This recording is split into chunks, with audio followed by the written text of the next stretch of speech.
I'm Jory Ward, and I'm a bamboo rod builder.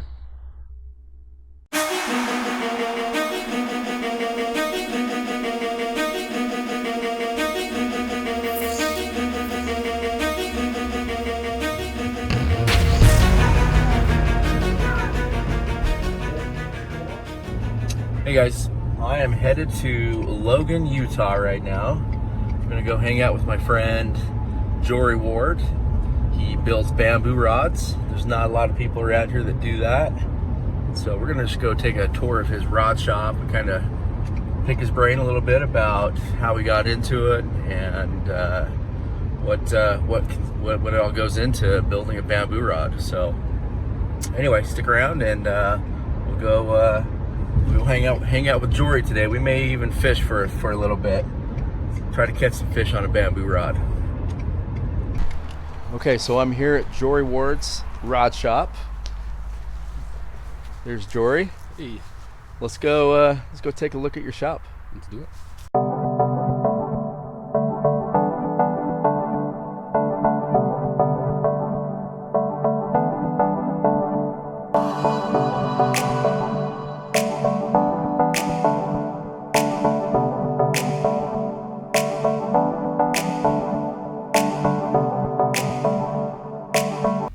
Hey, I'm Jory Ward, and we're up here in my bamboo shop in Wellsville, Utah. We moved up here a couple years ago, and just still getting the shop up and running.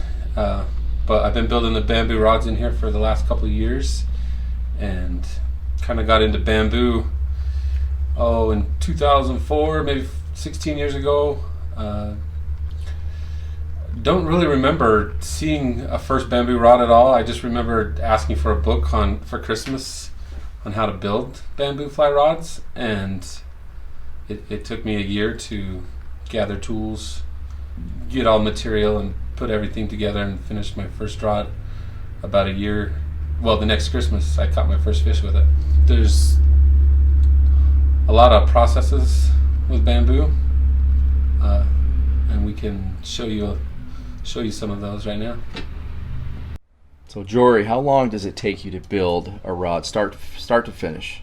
I've been asked this question a lot, and I think I probably change it every time. You would think that as more time goes on I'd get a little quicker, but I think I'm getting slower at it. I've spent probably anywhere from 60 to 80 hours on a rod, and then even sometimes more, because I'll get to the end and mess one little thing up and got to start all over. So you can go up to 100 hours. I'm sure I've spent that long before, but yeah, just getting it right, it'll take a while. So Jory, someone places an order. What's the process? Initially we'll go over what type of water one's going to be fishing, what kind of species you're going to be targeting, get something in the right range. Most people are dealing with trout, so something I'm comfortable with and have a lot of experience fishing myself. So we'll start from there, and then you got your option of having a blonde rod or a flamed rod, but we'll start out with a comb like this. This is exactly how I get it from China. Just a big solid, actually it's hollow. You got a check split coming down for drying. It'll age for a few years before you start splitting it up, and then we'll split it up into some about 1/4 inch strips. There's 6 per section, and then we'll take each one of these nodes right where these rings are. This is a node, and we'll file it down, get it flat, and then we'll flame it. Just use a torch, go over every section with a torch, flame it, and we'll end up with What does that do, torching it? torching. It's to give it some color, a little bit darkness. Plus, it's gonna heat up those natural resins in the bamboo, and as it cools, it'll harden, making the rod a little bit stiffer, a little more suitable for building rods with. And then we'll take it on this form. All these forms I had to hand build too. That was part of the year the year-long prep building my first rod. This is a little bit deeper for the butt sections, and then this more shallow ones for the tip sections. We'll just run. It's just the same taper all the way down, and we'll put the strip inside of that. Take the block plane and just start shaving. As you put that strip in, you flip it side to side. The outside of the bamboo is called the enamel. That side never gets planed.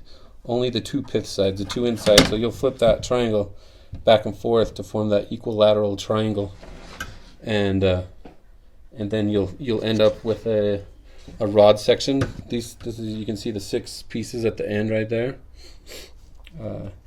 These have all been flamed and rough tapered. We've got the same taper all the way down the length of the butt section here. And then after you get it roughed, we'll bind them in this string, this cord here, and have an oven over here that we'll put them in the oven at 350 for a half hour, and that'll further temper the rod, the natural resins inside the bamboo, to make it a little bit stiffer and ideal for making a trout rod.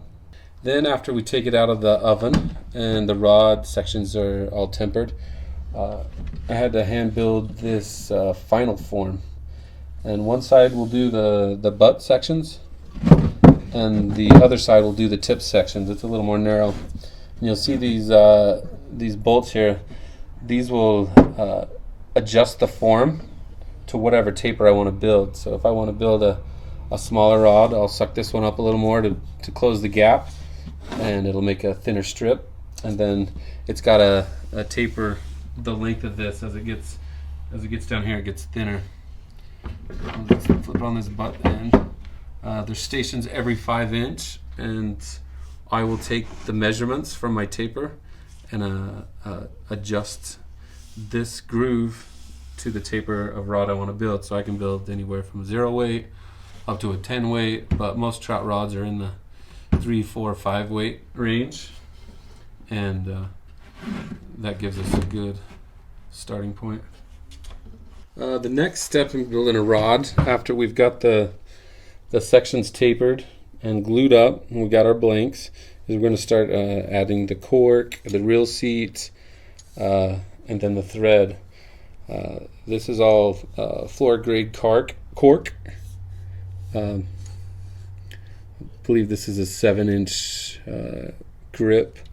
We can make any style of grip. There's Western, cigar, whatever you're looking for. And then we've got the cap and ring style reel seats with a Buckeye insert right there, and then a down locking Lemke hardware reel seat.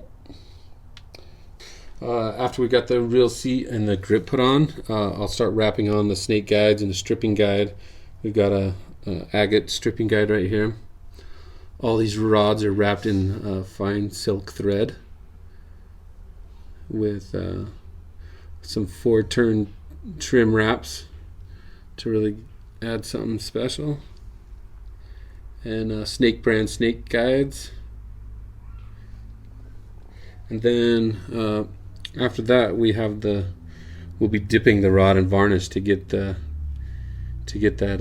nice clean varnish look, keep it protected from the water.